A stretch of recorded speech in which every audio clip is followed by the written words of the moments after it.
Hey, ladies and gentlemen, it's Charlie Fibrosis, and I wanted to give my hot take on the 2019 61st running of the Daytona 500. So, big spoiler right now.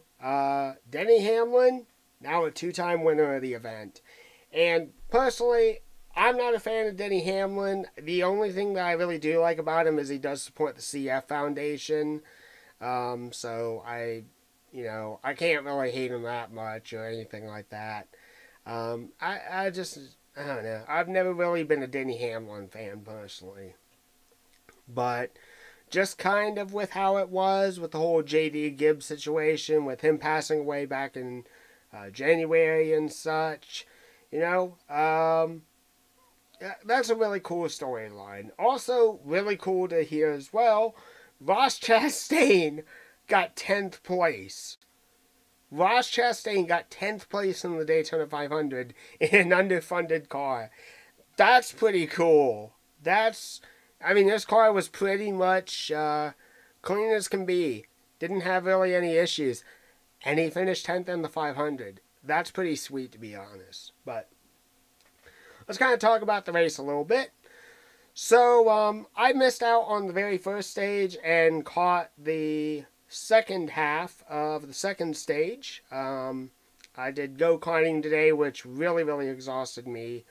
So I really just needed a nap.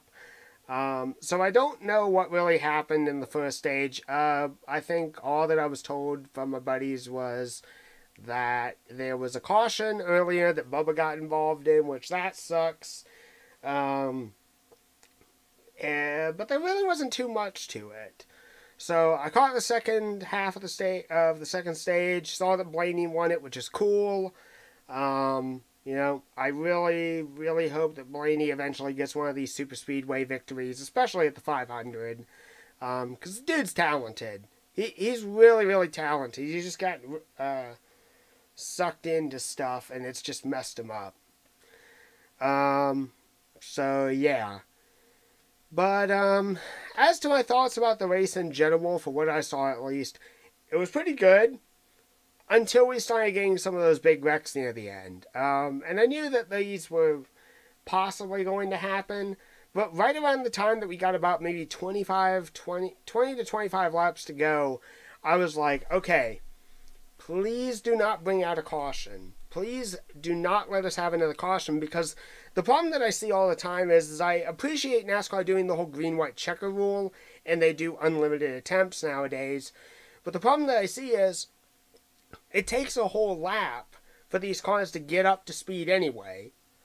For them to really, really fight for position. By the time that they cross the line again, if we're in a green-white checker situation, they've only got one lap to go. There's not much time left. And even though that, you generally want to make your last lap move down roughly by turn 3, if not by the backstretch, it still is not a lot of time for anyone from behind to work their way back up and be in contention.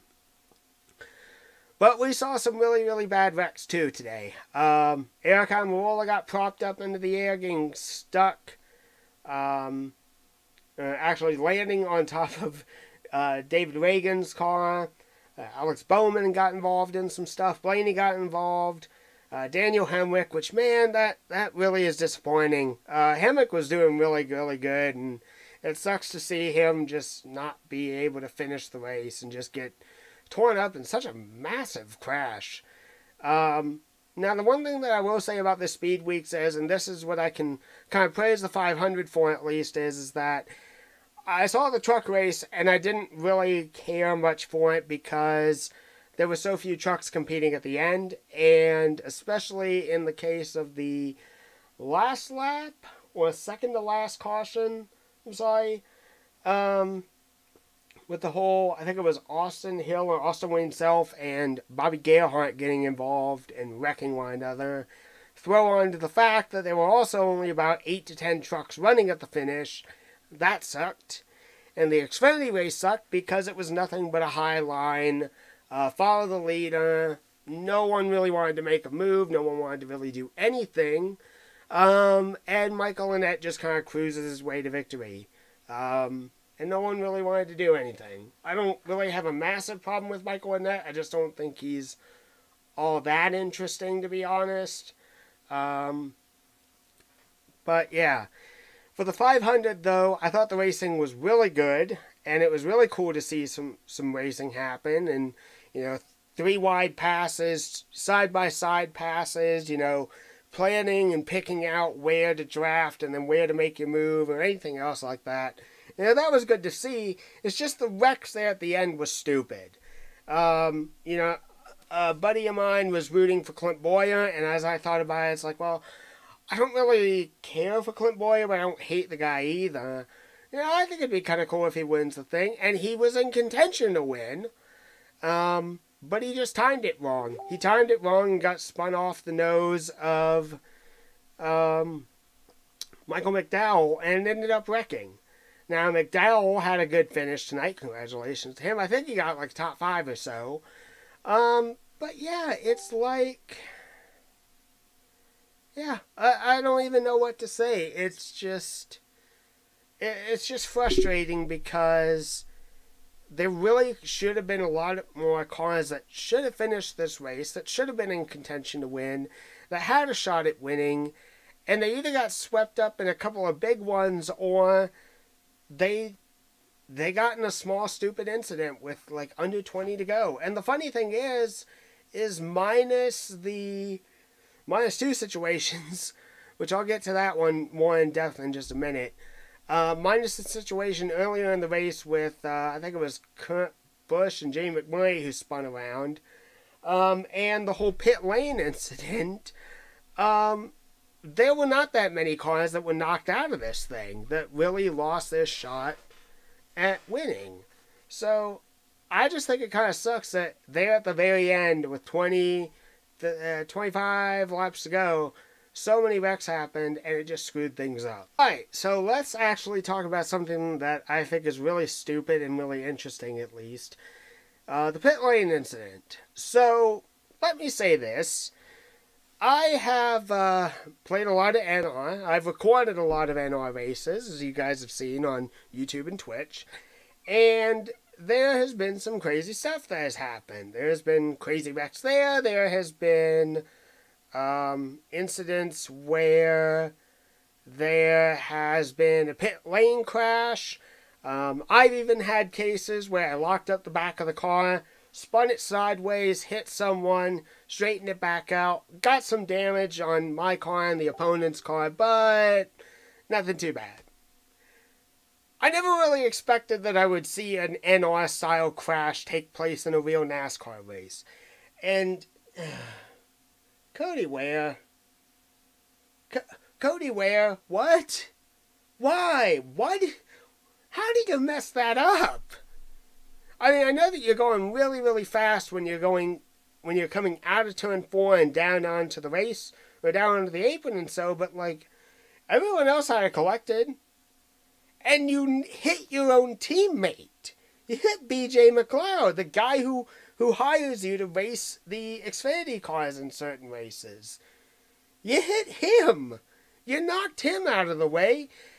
And because of that, not only did you take out BJ McLeod, you also took yourself out. And you took Tyler Reddick out too, who then, in the crazy situation, gets sent sideways, clips Jimmy Johnson's rear end, tears the entire bumper cover off, tears pretty much the entire quarter panel off, and his fuel hose, the line where the fuel hose is, just is exposed. It's flapping about, it's hanging around. They taped it up, and they continued racing, I think until they got in the other big one later on in the race, but how do you blow that? How do you mess that up? I've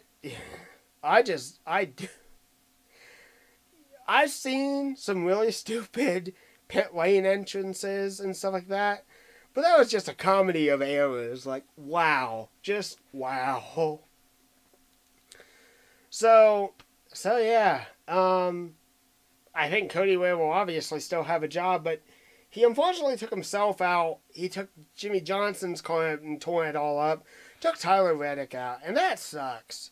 Tyler was probably in like the worst of the Richard Childress Racing cars because it was a 31 and because it's Reddick and he's on a part-time schedule, was just going to run this 500.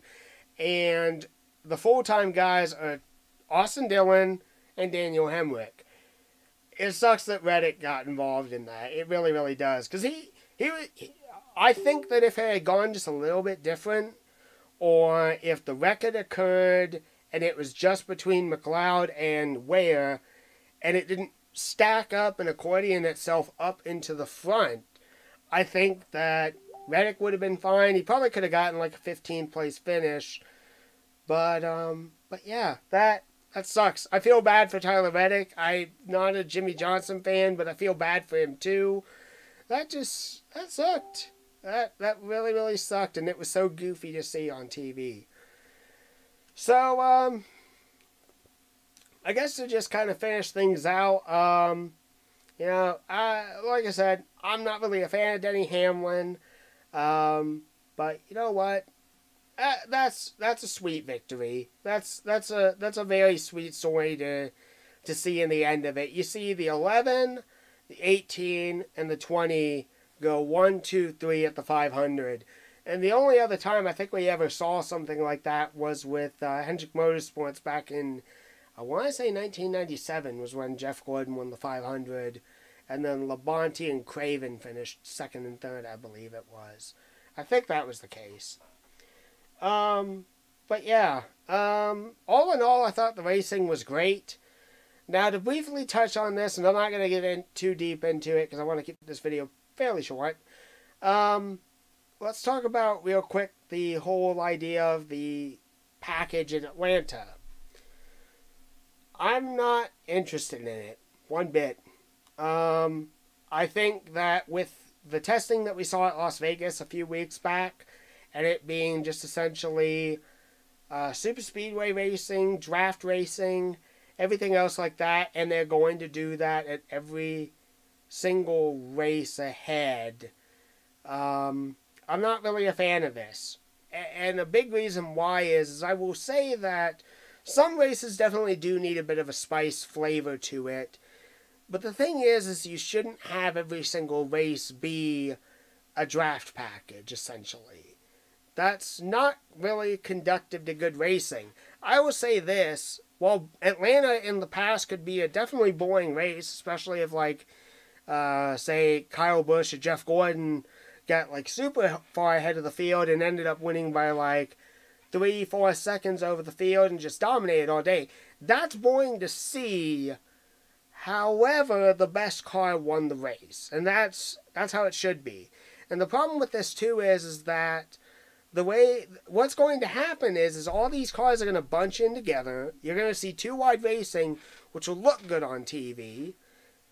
But the problem is once anyone tries to make a move and pull out, they're going to hit a wall of air, and they're not going to be able to go unless they have someone else behind them. Now it's going to be even more treacherous, because you cannot go typically flat foot around many of these racetracks. However, based off of what we saw in the Atlanta test, the Las Vegas test, apparently you can. These cars are set up that they will go full throttle, which is probably about 180, 190 miles an hour or so. And there's not much restricting them, minus a giant wall of air when they move out. And the thing is, you know, I'm not a fan of Kyle Busch, but I will agree with his statements. These cars, with this package, they're going to become too easy to drive. There's not really going to be much of a fight in holding on to it. And I don't think that that's really good conductive racing. You need tracks that have variability to them. I know that the 1.5 mile racetracks are all very similar to one another, but they still have certain instances where you do have to approach it a little bit differently. Kentucky, I believe, has equal banking in both turns, but first of all, Kentucky, I think in turn 1 and 2 is actually tighter than 3 and 4, and on top of that, the way it used to be at least, there was a difference in banking at Kentucky, too. I think turns 3 and 4 was 9 degrees, and turns 1 and 2 were like 14 degrees. So all of these tracks, they have different characteristics to them that make them difficult to drive. You take Texas for an example. They reduce the banking in turns 1 and 2, so your approach in that turn is different from how you would take 3 and 4. I personally don't like the new Texas by any stretch of the imagination. I really, really don't. But it's different. It offers a bit more of a challenge. And Chicagoland is also kind of interesting too, because while it does have a backstretch, it's not a straight backstretch. There's a curve along the wall as you go down the backstretch at Chicagoland. So you actually have to turn a little tiny bit to keep from hitting that wall. Atlanta, I would say honestly at this point, Atlanta and Charlotte are the two most similar tracks, but there still is differences between the two. Like I said, they're similar, but I think Atlanta is a little bit more stretched out, and I think that the banking, while similar, I think the arc of the corner from entry into 1 to exit of 4 is a little bit longer too at Atlanta. I feel like it is. So, point being is that, you know, I know a lot of fans really don't like the 1.5 mile racetracks. I'm kind of 50-50 on it. Depends on the track. But I really don't feel positive about this new style of racing. I don't really feel positive about this new tapered spacer, draft style type of racing that they're going to have going on in Atlanta next week. And I think it's going to hurt the racing. So, I may catch the Atlanta race next week. I don't know. But, you know, it is what it is. This is NASCAR's decision, and this is the last year that they're going to be running with this package. I'm led to believe that they're supposed to be updating the car, so the Gen 6 will be going away, and we'll move on to the Gen 7 in 2020. Yeah, that's all I gotta say. So 500 was good, minus all the big wrecks there that happened, which was stupid, within the last 20 laps. Atlanta, I'm not too positive of. I don't think that the race is going to be all that great. But big congratulations to Denny Hamlin. Congratulations to Michael McDowell. Congratulations to Ross Chastain on a top 10 finish at the Daytona 500. You know, goodbye to Jay McMurray. You had a pretty good career all in all, but more than anything, you were loved by the fans, and I hope you enjoy retirement, or at least, if you're not coming back to NASCAR full time, then I hope to see you on the track when you run some few part-time rides. So, that's it, guys. Thank you all for watching, and I'll see you again very, very soon. Adios.